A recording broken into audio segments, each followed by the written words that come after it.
गौ माता की, गौ माता की, गौ माता की।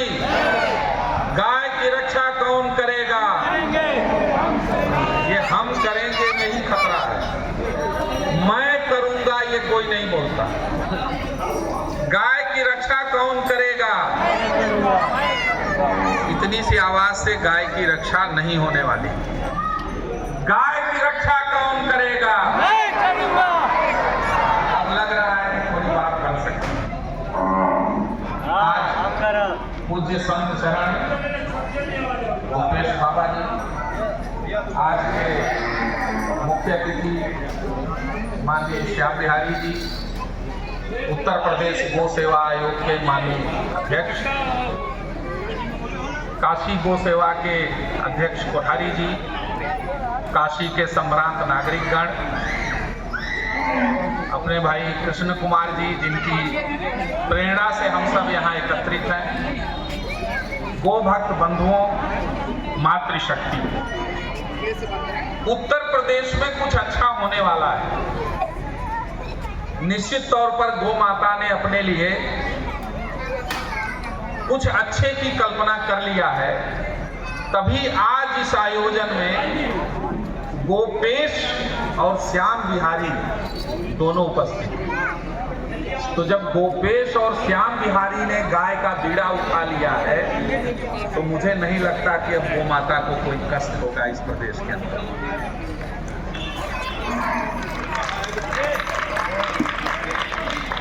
जब भारत की सीमा पे गायें पकड़ी गई थी, बांग्लादेश तस्करी हो रही थी, बीएसएफ ने बड़ा एक्शन लिया, तो पकड़ लेना बड़ी बात नहीं थी।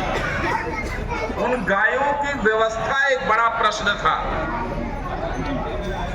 तब गोपेश बाबा ने वो बीड़ा उठाया था और आज वो सारी गायें कहीं न कहीं स्थापित हैं और सुरक्षित हैं। ये पहली बार उत्तर प्रदेश के गो सेवा आयोग में हुआ है, क्योंकि गो सेवा आयोग में ज्यादातर राजनीतिक लोग जाते हैं और राजनीतिक पद है।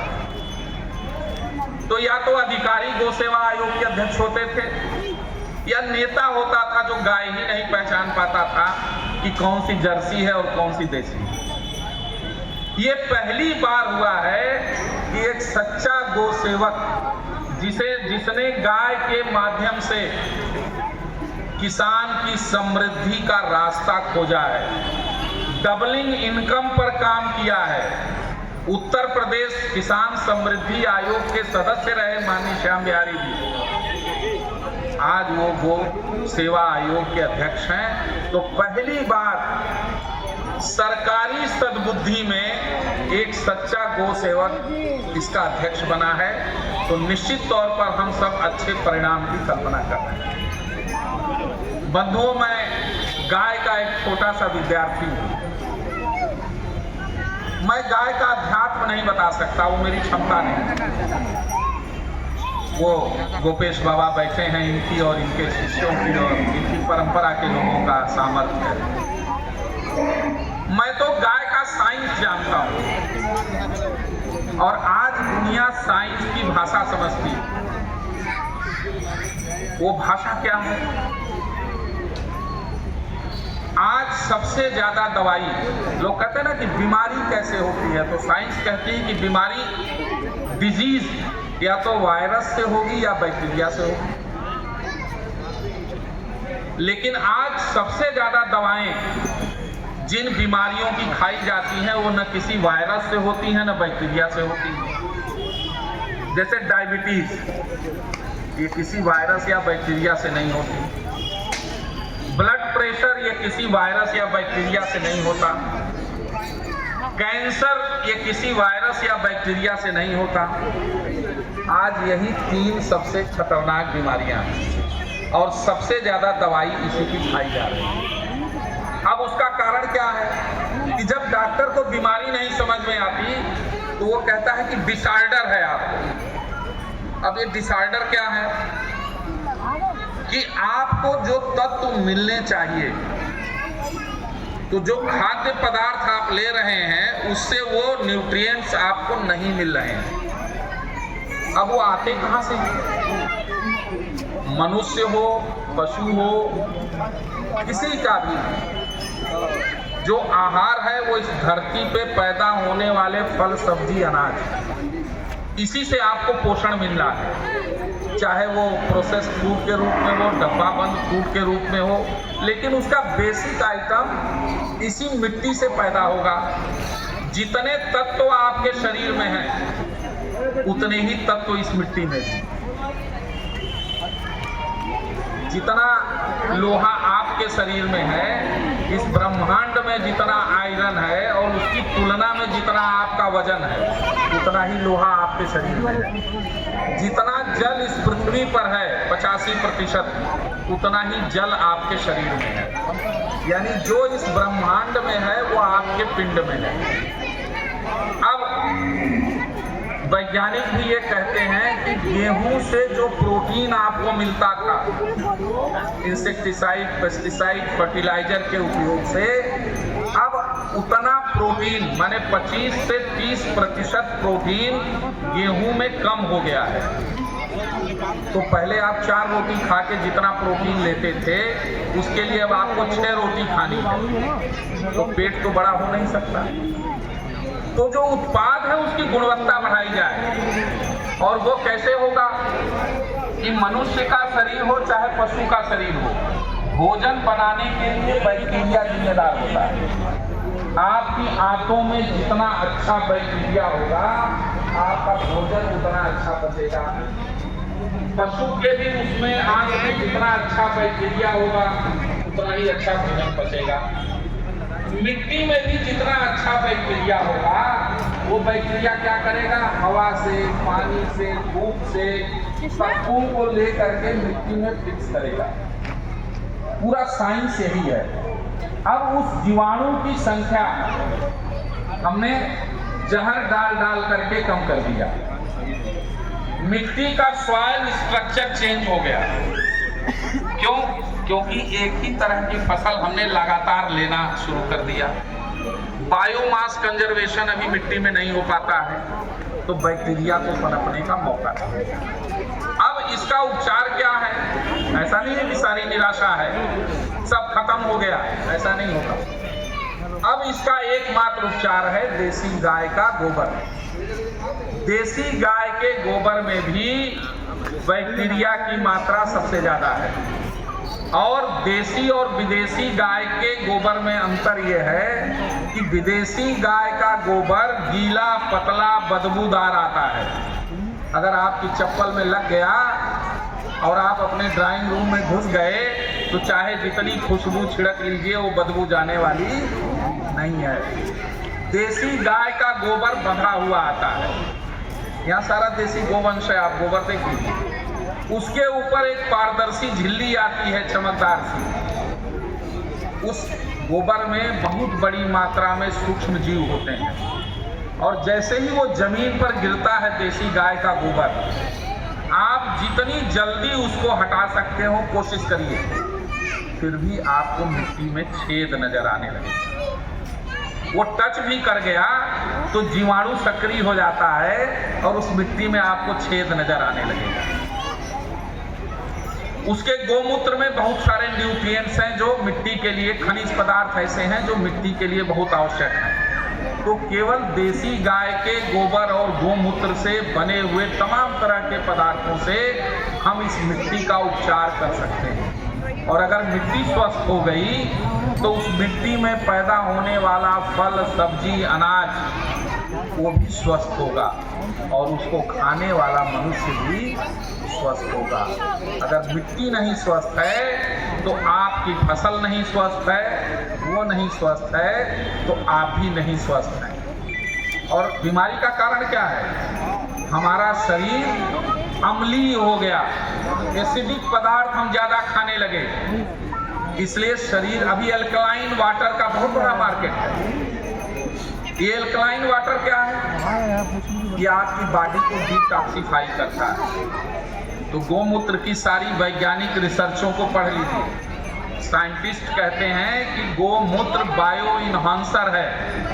ये आपके शरीर की जीवनी शक्ति को जागृत कर देता है और आपको आपके शरीर में जो विष है उसको किसी न किसी माध्यम से, शरीर के जो माध्यम बने हैं उनके माध्यमों से ये बाहर कर देता है, यानी आपकी बॉडी डिटॉक्सिफाई हो जाती है।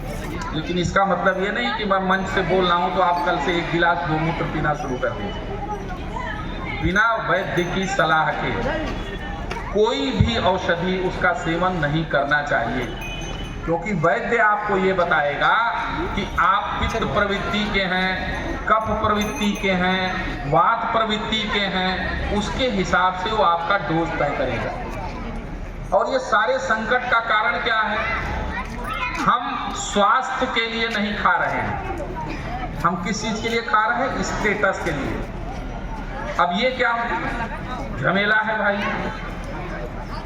टमाटर की जरूरत हमारे शरीर को तब है जब जाड़ा पड़ता है, और जाड़े में टमाटर हो जाता है 10 रुपया किलो। तो अब 10 रुपया किलो का टमाटर मैं खाऊंगा तो आप कहेंगे बहुत कंजूस आदमी है, जब सस्ता होता है तो खाते हैं। तो मैं टमाटर कब खाता हूं? जब वो 200 रुपया किलो हो जाता है और उस पर विपक्षी पार्टी के लोग आंदोलन करने लगते हैं कि टमाटर बड़ा महंगा हो गया। तो टमाटर स्टेटस सिंबल है, उस समय हमारे शरीर को उसकी जरूरत नहीं है। इसलिए आयुर्वेद भी कहता है कि रीजनल खाइए और सीजनल खाइए, क्योंकि प्रकृति उस सीजन में वही पैदा करती है जिसकी हमारे शरीर को आवश्यकता है। जाड़े में हमको विटामिन सी चाहिए तो सारे खट्टे फल, हरी पत्तेदार सब्जियां, मिर्चा कब पैदा होता है? जाड़े में। गर्मी में आपके शरीर को पानी चाहिए और माइक्रो न्यूट्रिएंट्स चाहिए, तो प्रकृति क्या पैदा करती है? खीरा, ककड़ी, तरबूजा, खरबूजा। लेकिन हम खरबूजा कब खाते हैं? फ्रिज में रख के जाड़े में खाते हैं, क्योंकि गर्मी में तो वो 5 रुपए का मिलेगा और जाड़े में वो 300 रुपए का मिलेगा। तो जब 300 वाला खाएंगे तब हमारा स्टेटस बनेगा। तो इसलिए हम लोग गाय के काम में लगे हुए लोग आपके भी स्वास्थ्य की कल्पना करते हैं। और आपको जान के आश्चर्य होगा कि जितने मॉडर्न मेडिसिन के डॉक्टर हैं वो एक दवा सबको लिख रहे हैं आजकल। जिसको भी एंटीबायोटिक लिख रहे हैं उसको एक कैप्सूल भी लिख रहे हैं। उस कैप्सूल का नाम है लैक्टोबैसिलस। अब ये लैक्टोबैसिलस क्या है, आपने कभी सोचा? ये वही बैक्टीरिया है जिसको 1 चम्मच जब आप दूध में मिलाती हैं तो वो दही बन जाती है। वो लैक्टोबैसिलस बैक्टीरिया है। अब कोई डॉक्टर आपको ये नहीं कहता कि 1 कटोरी दही खा लीजिए, 1 गिलास छाछ पी लीजिए, आपकी आंतों में लैक्टोबैसिलस बैक्टीरिया हो जाएगा। इसी तरह कल मैं चर्चा भी कर रहा था गोपेश बाबा से कि एक दवा जो कोविड और उसके पहले से भी चल रही है उसका नाम है इम्यूरिच। ये इम्यूरिच क्या है? कोविड में इम्यूनिटी बढ़ाने का बड़ा शौक चढ़ा और लोगों ने क्या किया कि इतना काढ़ा पी लिया कि लीवर खराब हो गया। तो इम्यूनिटी कोई ऐसी चीज है क्या कि 2 घंटे में बढ़ जाएगी? इस इम्यूरिच के शीशी के ऊपर लिखा हुआ है, कैप्सूल है, 80-90 रुपए का एक कैप्सूल मिलता है। उस शीशी के ऊपर लिखा है कोलेस्ट्रम बोवाइन। अब अंग्रेजी में कोलेस्ट्रम बोवाइन लगता है कि कोई बड़ी तोप चीज होगी। वो है क्या? जब गाय पहले दिन बच्चा देती है तो वो खीस जिसको हम बछड़े को पिलाते हैं वो भी एक निर्धारित मात्रा में, ताकि उसकी इम्यूनिटी बढ़ जाए और शरीर की गंदगी निकल जाए। जो बच जाता था उसको जब हम गर्म करते थे तो वो जम जाता था। फिर उसको टुकड़ों में काट के रिश्तेदार, नातेदार, परिचित को हम बुलाते थे और 1-1 पीस खिला देते थे। यही कोलेस्ट्रम बोवाइन है जो उस कैप्सूल में है। तो वर्ष में 1 बार भी अगर आपने कोलेस्ट्रम खा लिया गाय का खीस गर्म करके तो 1 साल के लिए आपकी इम्यूनिटी बूस्ट हो जाएगी। और गाय हर साल बच्चा देती थी, हर साल हम उसको खाते थे, तो हर साल के लिए 1 साल के लिए हमारी इम्यूनिटी बूस्ट हो जाती थी।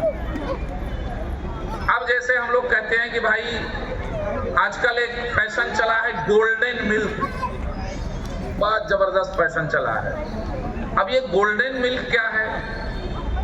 गोल्डन मिल्क हमारी देसी गाय का दूध है जिसमें प्रोटीन कैरोटीन के रूप में है, इसलिए उसका दूध पीला है। गाय की जो भैंस का प्रोटीन केसीन के रूप में है तो उसका रंग सफेद है। अब ये कैरोटीन क्या है आप पूछेंगे तो वैज्ञानिक और डॉक्टर कहेंगे कि कैरोटीन तो गाजर में भी है, पपीते में भी है, हर पीली चीज में है। बिल्कुल सही है, साइंस की भाषा में तो बिल्कुल सही है, लेकिन दो चीजों का जो कैरोटीन और उनके न्यूट्रिएंट्स उसमें हैं वो अद्भुत है। एक तो देसी गाय का दूध या घी, दूसरा पका हुआ पीला कुम्हड़ा कुष्मांडा। इसीलिए 9 दुर्गाओं में चौथा स्वरूप कुष्मांडा का है। तो हम देवी से क्या मांगते थे? ज्ञान रूपेण संस्थाम नमस्तस्यै नमस्तस्यै नमो नमः।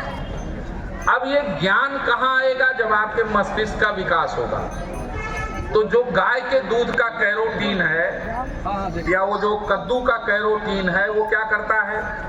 बचपन में आपके ब्रेन को डेवलप होने में मदद करता है और बुढ़ापे में जब न्यूरॉन्स बनने कम होते हैं तो मस्तिष्क सिकुड़ने लगता है, उस प्रक्रिया को रोक देता है।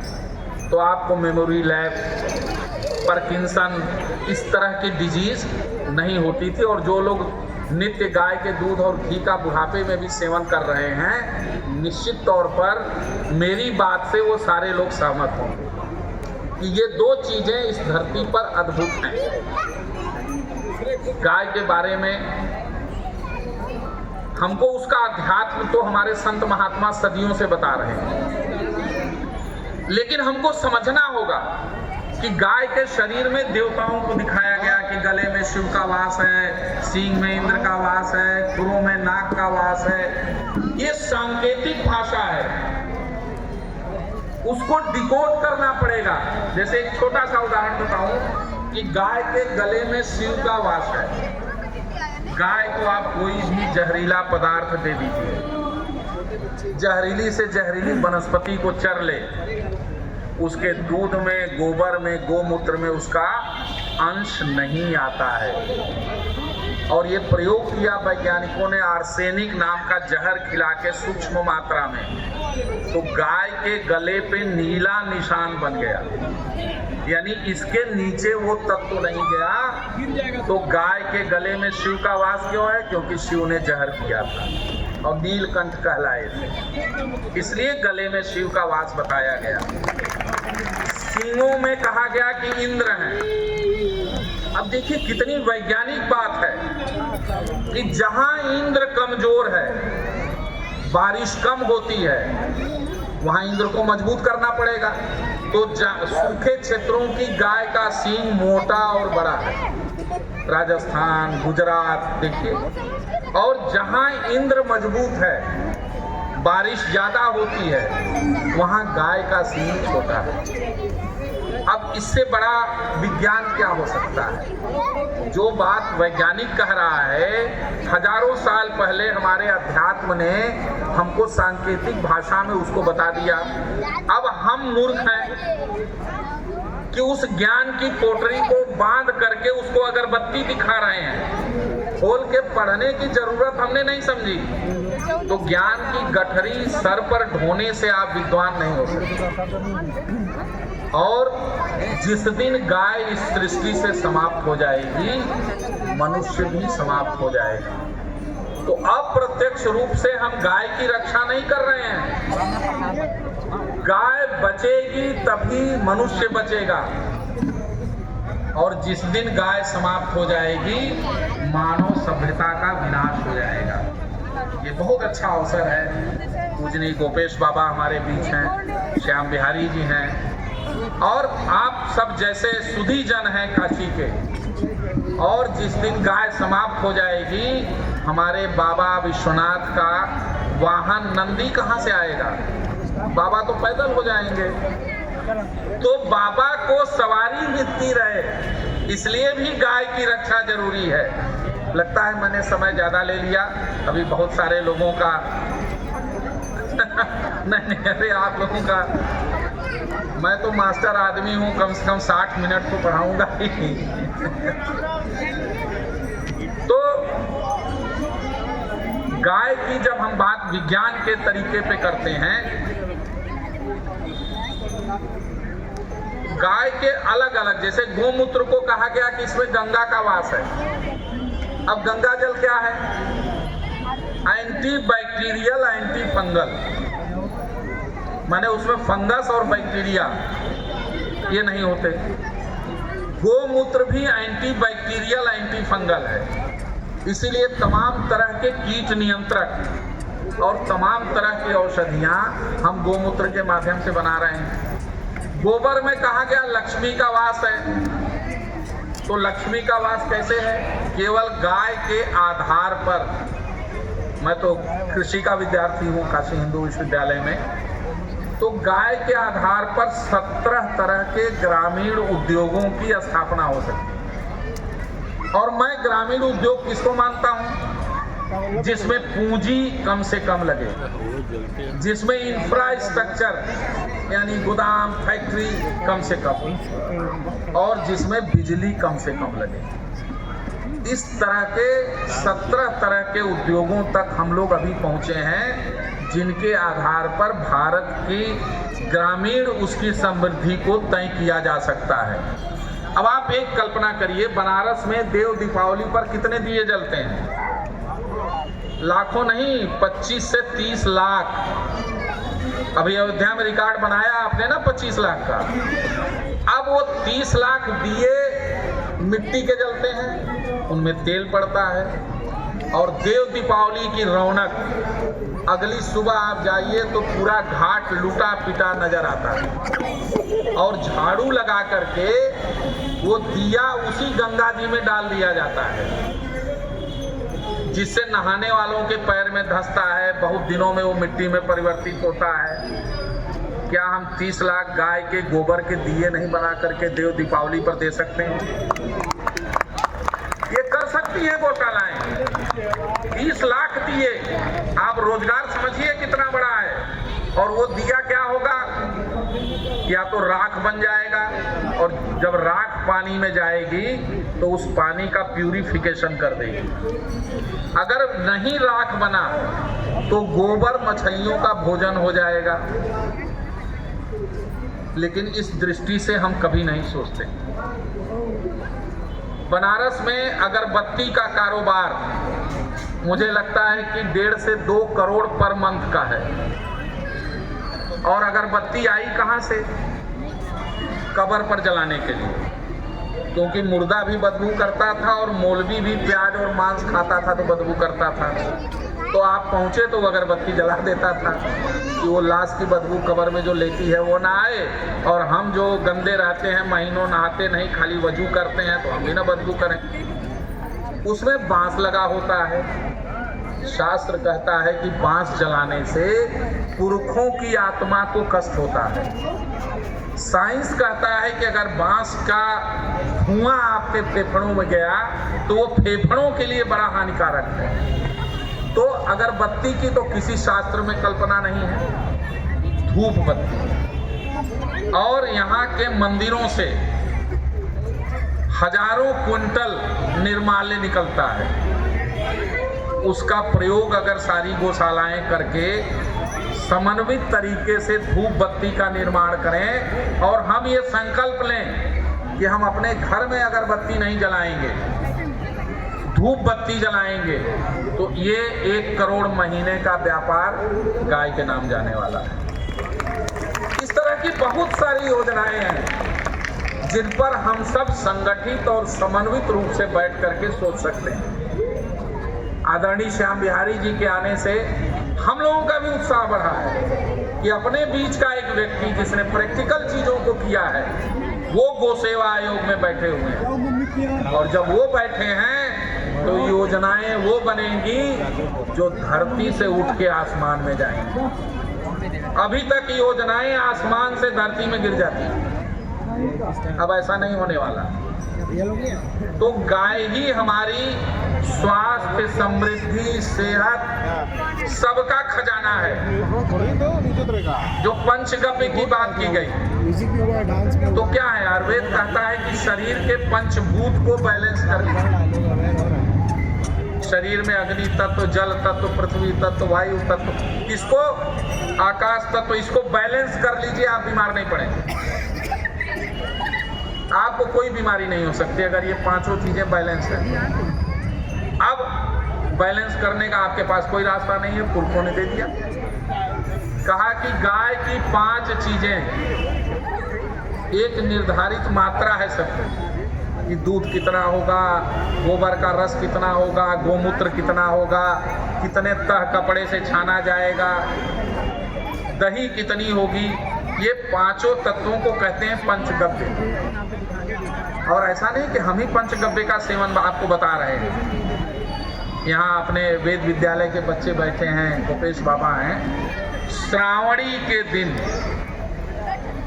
माने रक्षाबंधन के दिन, स्नान के उपरांत जो ब्राह्मण पंचगव्य का पान नहीं करता, उसको ब्राह्मण नहीं माना जाता। चली जाएगी अगर आए साइकिल लेके तुम खड़ी हो। तो पंचगव्य क्या करता है कि आपके शरीर के पंचभूत को बैलेंस कर देता है। यानी अलग अलग जो न्यूट्रिशनल डिफिशियंसी है आपको, उसमें घी है, माने शरीर को क्या चाहिए, कार्बोहाइड्रेट चाहिए, फैट चाहिए और प्रोटीन चाहिए। आप किस माध्यम से लेते हैं ये महत्वपूर्ण नहीं है।